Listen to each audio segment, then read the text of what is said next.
Je suis ravie de vous trouver. Bonjour à vous tous. Et je suis très intéressée de partager la pratique de l'expérience du yoga.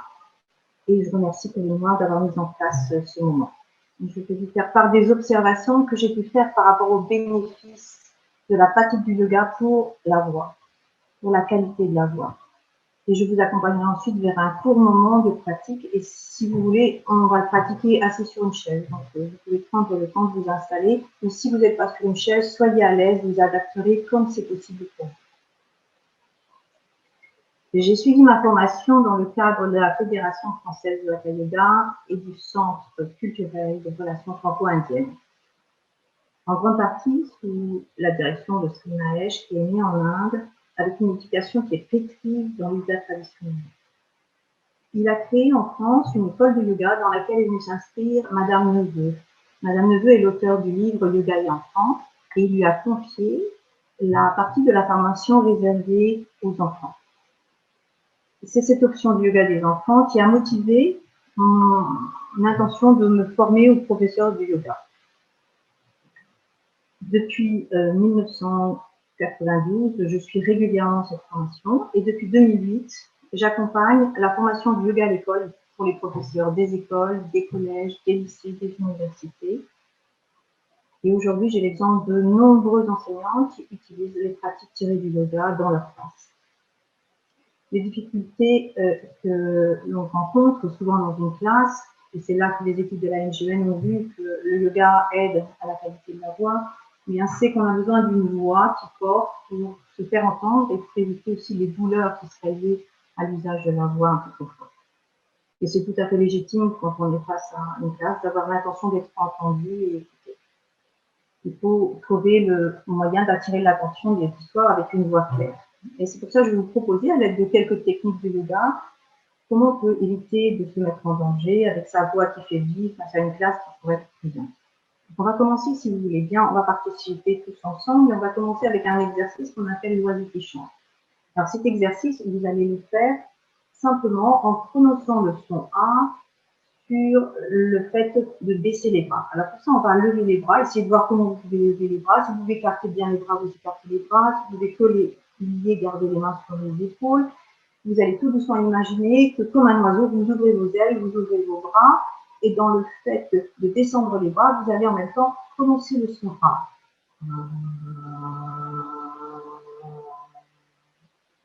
On va reprendre si vous voulez. Sentez que vous êtes bien en appui sur vos pieds, sur l'appui sur lequel vous êtes. Et puis maintenant, tout doucement, ouvrez vos bras. Et en descendant les bras, vous prononcez le son A jusqu'à ce que vous ayez terminé.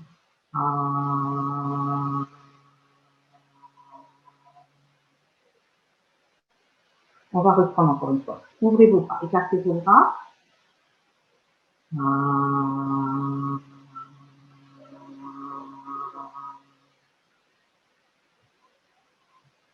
Je vous propose de vous souvenir des sensations que vous ressentez. On va les comparer avec le même exercice qu'on fera à la fin de l'intervention, pour comparer la qualité. L'intérêt de s'entraîner à la pratique du yoga pour les enseignants, c'est aussi la possibilité de partager de courts moments en classe avec les élèves de 2 à 5 minutes. Lorsqu'en classe vous vous sentez fatigué ou que vous avez des soucis de concentration, votre voix est moins efficace, le dos peut se voûter légèrement, des sensations de tension dans le corps vont distraire l'attention vers l'autre, et la respiration est moins efficace et elle affecte la qualité de la voix qui est nécessaire pour se faire entendre. Vous pouvez prendre le temps de pratiquer avec les élèves. On va le faire ensemble là encore si vous voulez bien. Vous allez, si vous êtes assis sur la chaise, bien vous asseoir sur la chaise en appuyant toujours les pieds sur le sol.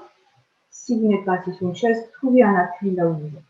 Et puis on va tout simplement monter le bras droit et vous allez essayer d'imaginer vouloir toucher le plafond avec le bout des doigts.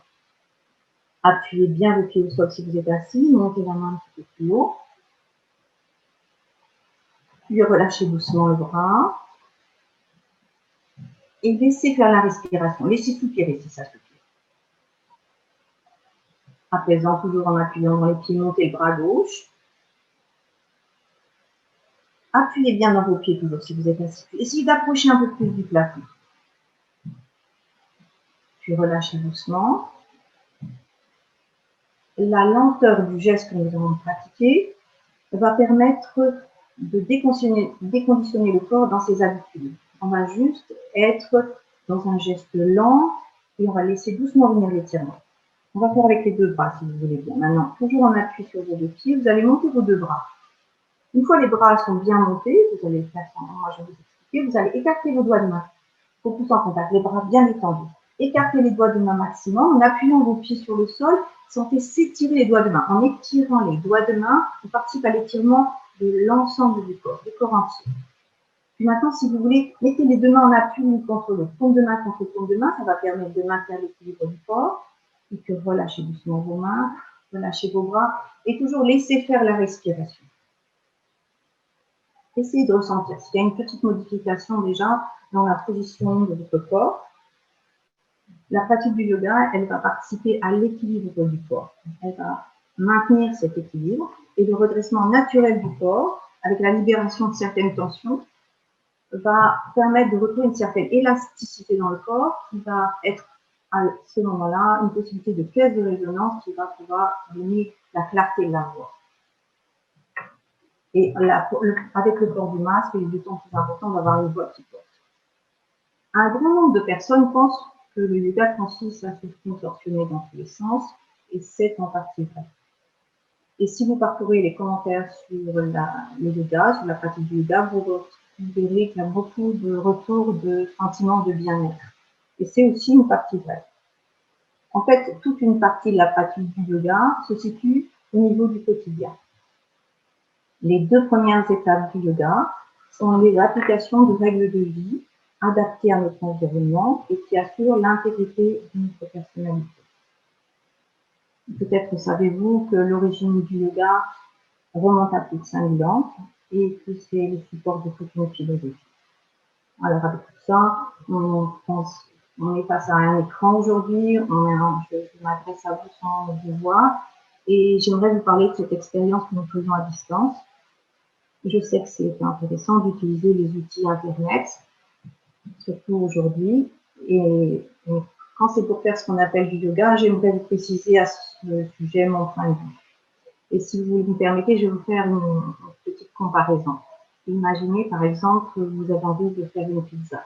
Et si vous voulez faire une pizza, vous avez besoin de farine, d'un peu d'eau, vous allez mettre des herbes, vous allez mettre des tomates, du fromage, enfin, vous allez prendre les ingrédients nécessaires pour faire une pizza. Et si vous assemblez tous ces ingrédients en rajoutant juste un ingrédient, par exemple les œufs, eh bien le résultat va plutôt donner un résultat, si vous mélangez le tout, vous allez avoir une quiche. Et puis si vous modifiez un tout petit peu encore, vous pouvez avoir un cake. La cuisson se fait toujours au four, l'assemblage des ingrédients c'est pratiquement la même chose, il y a juste quelques petites différences. Et seulement, je ne vais pas forcément obtenir une pizza, vous comprenez bien. Et le gain que j'aurai, c'est que, quel que soit le plat que j'ai fait, je vais faire un plat qui va pouvoir être apprécié par les gens avec qui je vais le partager, pour moi-même. Et la perte que j'aurai, c'est que dans le fait de ne pas avoir suivi la recette de la pizza, eh bien, mon besoin de manger une pizza n'est pas satisfait si je fais un cake ou si je fais une quiche. Et dans tous les cas, de toute façon, le plat n'est pas le même. Il y a une vraie différence entre tous ces plats. Avec la pratique du yoga, nous avons, comme nous faisons en distanciel, eh bien, nous n'allons pas retrouver la saveur qu'on peut trouver dans le yoga traditionnel. C'est un enseignement qui se fait de personne à personne. On est vraiment face à quelqu'un, on rencontre quelqu'un quand on pratique le yoga. Notre échange que nous faisons là actuellement avec vous tous, c'est une façon parcellaire de pratiquer le yoga simplement, mais ce n'est pas le yoga. Donc maintenant que je vous ai clarifié mon point de vue, je vous propose une pratique que l'on va faire tous ensemble si vous voulez. Donc si vous avez envie de le faire, vous pratiquez. Si vous voulez juste écouter, vous écoutez. Si vous êtes assis sur une chaise, essayez de sentir que vous avez vos pieds bien en appui sur la chaise. Et puis, je vais simplement vous proposer un petit exercice tout simple. Vous allez tourner vos mains plutôt en tendance vers le plafond, sans forcer, juste vous ouvrez vos mains vers le plafond en posant vos mains sur la table ou bien sur vos cuisses. Et maintenant, ce que je vous propose, c'est de bouger tout doucement vos doigts de main. Vous allez bouger vos doigts de main et puis vous allez, soit en les regardant, soit en visualisant dans votre tête, vous voyez vos doigts de main qui bougent. Vous voyez, c'est différent si c'est les pouces, si c'est les autres doigts qui bougent. Et à présent, ce que je vous propose de faire, c'est de mettre les pouces à l'intérieur et de fermer vos grands doigts sur vos pouces. Vous mettez les pouces à l'intérieur, vous fermez vos grands doigts sur vos pouces et vous serrez tout doucement la main, bien sûr sans forcer. Ça reste agréable. Et maintenant, ce que vous allez faire, vous allez simplement lâcher. Lâcher simplement. Et puis regardez dans votre tête ou dans la réalité, vos mains qui s'ouvrent naturellement. On va recommencer. Vous allez mettre les pouces à l'intérieur, vous allez fermer vos grands doigts sur vos pouces et puis vous allez fermer tout doucement les mains. Vous allez sentir, vous allez fermer vos mains, vos doigts sont bien repliés et tout doucement, vous ne faites plus rien. Vous lâchez simplement. Et vous voyez dans votre tête et dans la réalité, les doigts de main qui s'ouvrent. Essayez d'observer le fait que vous ne faites plus rien avec vos doigts. Et maintenant, ce que je vous propose de faire, c'est d'ouvrir la main maximum. Vous allez écarter vos doigts de main maximum, vous allez étirer vos paumes de main, soit vous les regardez, soit vous les voyez dans votre tête, vos mains bien écartées, bien étirées, vous lâchez et vous observez la sensation de vos doigts qui font. On recommence si vous voulez. Vous ouvrez vos mains, vous écartez vos doigts de main maximum, puis vous lâchez et vous sentez que vous ne faites plus rien avec vos doigts. Maintenant, ce que je vous propose, c'est d'associer le mouvement de la main avec la respiration. Vous allez observer quelques instants. L'air qui entre dans votre corps, c'est l'inspiration. Vous observez l'air qui sort de votre corps, c'est l'expiration. Il n'y a pas d'effort à faire. C'est comme si l'air entrait tout seul, comme si l'air sortait tout seul. La respiration, c'est votre rythme. Chacun pour vous. Et ce que je vous propose, c'est d'associer le mouvement de la main avec le mouvement de la respiration. Quand l'air entre dans votre corps, vous pouvez doucement ouvrir la main, comme une fleur. Quand l'air sort de votre corps, vous pouvez les pouces à l'intérieur, vous refermez vos doigts des mains comme un bouton de fleur. Simplement à votre rythme, au rythme de votre respiration. Quand l'air entre, vous ouvrez la main. Vous voyez dans la réalité, dans votre tête, la main qui s'ouvre. Et quand l'air sort, vous fermez la main. Essayez de continuer à votre rythme. Vous laissez la main s'ouvrir quand ça rentre. Et vous fermez la main quand l'air sort.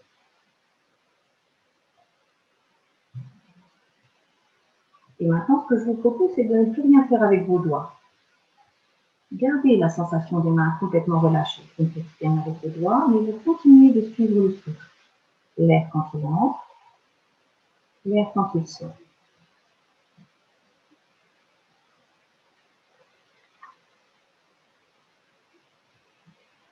C'est un temps de récupération qui peut être assimilé à la relaxation. Quand cet exercice est partagé en classe, il va être apprivoisé par l'enfant. La pratique lui sera d'abord clairement présentée et elle sera limitée à de courts moments. Ce que je vous propose de faire, c'est de prendre conscience avec cet exercice du silence qui s'est installé autour de vous. Le silence, c'est le support idéal pour porter la conscience. Si vous voulez, on peut faire le même exercice avec les pieds. Vous allez là où sont vos pieds. Appuyez sur vos talons, relevez vos doigts de pied, écartez vos doigts de pied. Essayez de voir dans votre tête les doigts de pied qui s'écartent dans vos chaussures, dans vos chaussettes ou les pieds. Écartez bien vos doigts de pied. Puis tout doucement, lâchez, laissez faire. On recommence. Vous appuyez sur vos talons, vous relevez vos doigts de pied, vous écartez les doigts de pied. Vous lâchez, vous sentez, vous laissez faire la pesanteur sur vos pieds. On va associer la respiration, s'il vous plaît. Vous sentez l'air qui entre, vous sentez l'air qui sort du corps. Quand l'air rentre, appuyez sur vos talons, relevez vos doigts de pied, écartez vos doigts de pied. Quand l'air sort, lâchez. Sentez que vous ne faites plus rien. L'air entre, poussez les talons, relevez les doigts de pied, écartez les doigts de pied maximum. Et quand l'air sort, vous lâchez. Et vous laissez faire. Ensuite, revenez bien aux sensations de la respiration, l'air qui entre, l'air qui sort, comme s'il n'y avait pas d'effort de votre part. On va poursuivre, si vous voulez, la pratique assis sur la chaise, si vous êtes assis sur la chaise, sinon toujours adapté. Si vous êtes sur la chaise, vous appuyez bien les pieds sur le sol et vous allez tout doucement imaginer la structure du corps. Vous voyez dans votre tête votre bassin. Puis vous voyez votre colonne vertébrale. Et vous imaginez la colonne vertébrale qui pousse votre tête plus haut. Et maintenant, tout doucement, vous allez tourner la tête à droite, comme si vous disiez non avec votre tête. Vous allez ensuite revenir pour tourner la tête à gauche. Vous allez tout doucement. Tourner la tête d'un côté sur l'autre, tout doucement. Essayez de ralentir le mouvement pour accompagner avec le souffle. Quand l'air sort de vos narines, vous tournez la tête. Quand l'air entre dans vos narines, vous poussez la tête plus haut avec la colonne vertébrale. Vous ramenez la tête dans l'axe, vous tournez tout doucement la tête de l'autre côté quand l'air sort. Suivez le rythme de votre souffle, faites-le doucement.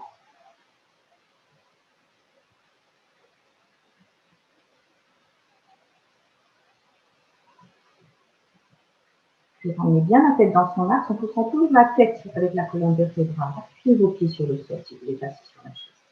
Et maintenant, tout doucement, comme si vous disiez un grand oui.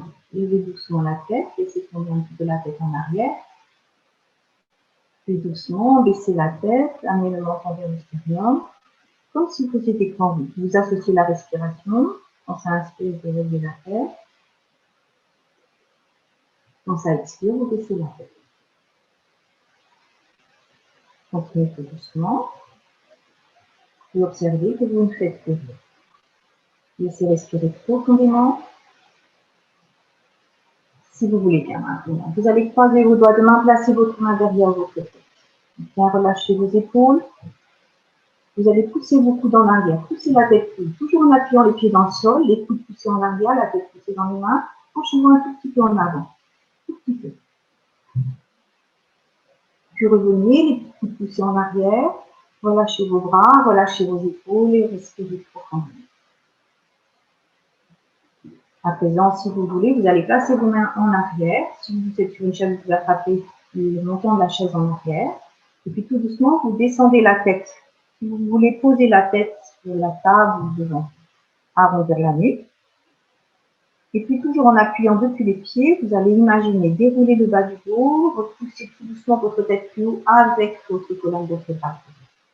Puis amenez doucement la tête en arrière en rapprochant vos omoplates. Vous laissez tomber la tête en arrière, vous pouvez ouvrir un peu la bouche.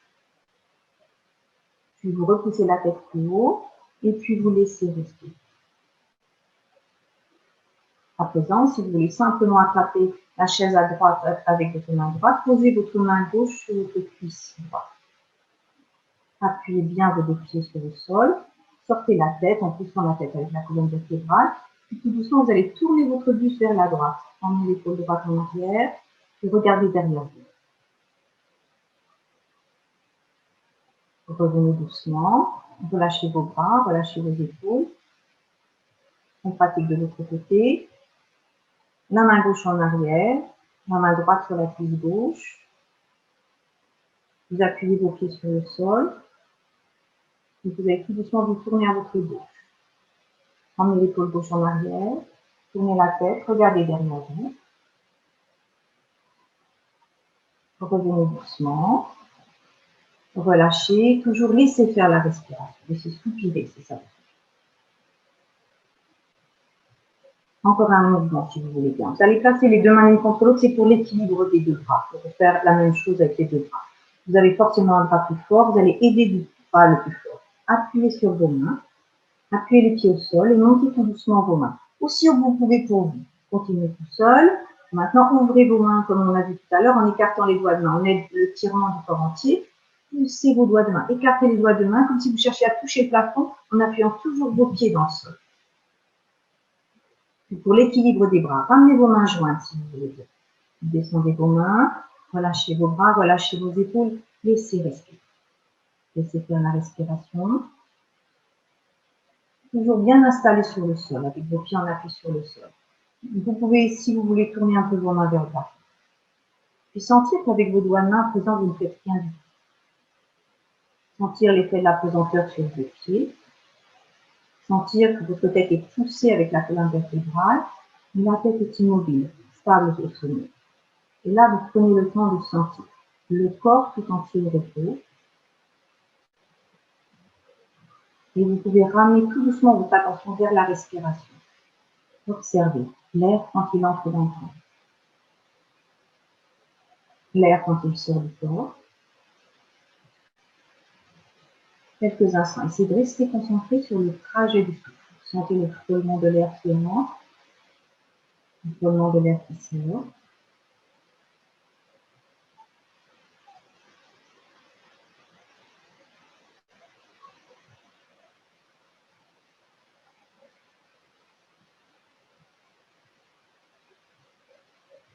Tout doucement, avant d'ouvrir vos yeux, si vous avez fermé vos yeux, laissez respirer profondément. Étirez-vous un peu en écartant les doigts des mains, en écartant les doigts de pied. Si vous avez envie de bailler, le bâillement, c'est une respiration nécessaire. Si vous voulez bien, on va terminer avec l'expérience du son A qu'on a fait au début, l'oiseau qui chante. Vous allez soit vos bras bien écartés, soit vos mains posées sur les épaules si vous n'avez pas beaucoup d'espace. Imaginez comme un oiseau, vous relevez vos bras, vous ouvrez vos ailes, et en descendant les bras, vous prononcez le son A tout le long de la descente des bras.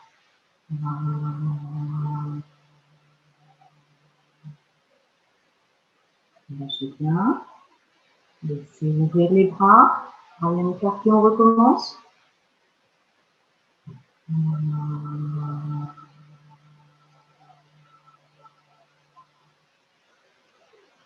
Encore une fois, écartez les bras.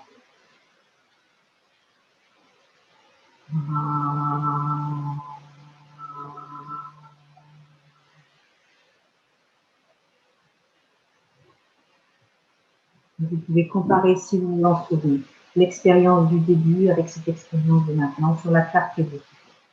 Voilà, je vous remercie. Si vous avez besoin de poser des questions, je suis à votre écoute. Alors, on a quelques questions qui viennent d'arriver. La respiration en fond de gorge a-t-elle un effet? Alors, je voudrais préciser que pour la respiration, normalement, il n'y a pas d'effort à faire. C'est une respiration qui se fait naturellement. Je tiens à remercier d'ailleurs M. Gautron, Bernard Gautron, qui est ingénieur à la retraite de l'Université Paris 3, avec qui j'ai pu partager beaucoup. On a travaillé ensemble avec son analyse scientifique. Et c'est clair, l'organe pour respirer, c'est fait pour respirer, il n'y a pas d'effort à faire. Si on entend un son quand on respire, c'est qu'il y a un effort. Donc l'air, c'est comme s'il entrait tout seul, comme si l'air sortait tout seul. Il y a vraiment un relâchement naturel du corps qui fait que le corps respire. À quelle fréquence préconisez-vous de faire les exercices que vous venez de nous présenter? Alors, si c'est pour vous, ben, vous les faites quand vous voulez. Quand, par exemple, comme je vous disais à un moment, si vous vous sentez fatigué, si vous vous sentez préoccupé, vous les faites chez vous, bien sûr. Et en classe, par contre, ce qui est très intéressant, c'est de les faire au moment où vous sentez vous le besoin. Si par exemple, vous vous sentez un peu débordé par la classe, si vous avez quelque chose, vous avez besoin, vous pouvez simplement proposer ce que je vous ai proposé en tout début, c'est-à-dire vous vous asseyez, vous montez le bras droit. C'est une participation libre, c'est-à-dire qu'il n'y a pas d'obligation. La seule règle qu'il y a, c'est qu'on respecte ceux qui font. Mais ceux qui ne veulent pas faire, c'est pour ça que je vous disais bien, vous ne faites que comme vous voulez, comme vous entendez le faire. Ceux qui ne veulent pas faire respectent simplement ceux qui font. Mais ceux qui veulent faire, eh bien, ils ont trouvé un bénéfice. Si vous, en tant qu'enseignant, vous le faites pendant votre classe, prenez-en bénéfice pour vous. Et puis, bien, par imitation, les enfants, de toute façon, le feront d'une façon ou d'une autre. Et eux, ils en tireront forcément bénéfice.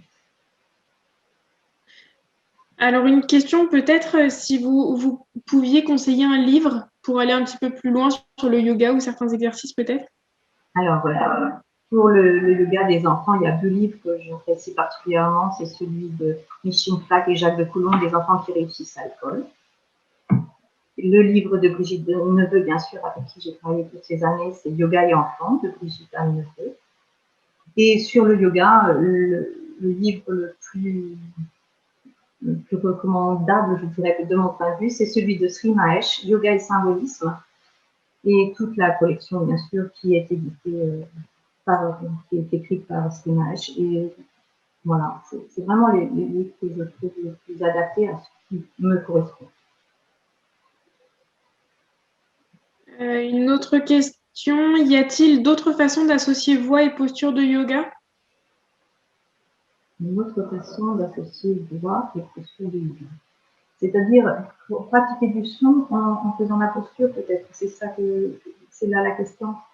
L'exercice que je vous ai fait faire, l'oiseau qui chante, vous allez le trouver dans, je pense que c'est repris, mais moi, c'est vraiment un exercice que je vais vous indiquer facilement dans le livre de je ne peux. C'est juste le fait d'accompagner le souffle avec le geste et de poser du son sur le souffle, parce que comme ça, vous avez la possibilité d'entendre. Et le son A a particulièrement cette capacité notamment de libérer la tension au niveau des cordes vocales.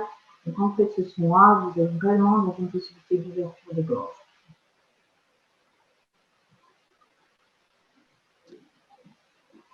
Écoutez, je crois qu'on arrive un petit peu au bout. J'essaie de faire le tour des questions. Ah, alors peut-être une dernière question avant de partir. Est-ce que vous pourriez nous recommander une référence sur la récupération vocale avec le yoga? Une référence, non, la récupération vocale avec le yoga, elle est surtout justement dans ce que j'ai essayé de vous transmettre, c'est-à-dire que le fait de bouger le corps, de faire ces étirements pour enlever certaines tensions du corps, le corps va redevenir une pièce de résonance et il va pouvoir produire ces sons. Et les chanteurs utilisent beaucoup d'ailleurs toutes ces techniques. Et la référence, non, je pense que vous allez trouver peut-être en cherchant voix yoga, mais si vous pratiquez, ça devient instinctif. Simplement, je pourrais vous dire mon expérience personnelle. Je suis quelqu'un qui, à l'origine, a une voix qu'on n'entend pas. C'est-à-dire que quand j'étais, par exemple, lycéenne ou étudiante, quand je parlais, on m'entendait pas dans la classe. Et je n'ai jamais eu trop l'occasion de le faire, mais avec la pratique du yoga, par contre, maintenant, j'ai une voix qui peut permettre de parler à 50 personnes sans que ça me pose de problème dans une grande salle. Donc voilà, c'est tout ce que je peux vous dire. En pratiquant, en faisant bouger le corps, on va libérer des tensions et le corps va naturellement profiter son sang. Ok, bah écoutez Mathilde, un grand merci pour votre présentation en tout cas. J'espère que ça vous a plu. Bon, au vu des messages, visiblement, ça a été plutôt une bonne découverte. Un grand merci à tous les participants d'avoir été présents. Merci à tous ceux qui ont pu voter aussi sur le sondage. Je vois que la plupart d'entre vous avaient pu répondre, donc un grand merci. Merci beaucoup. Au revoir à tous.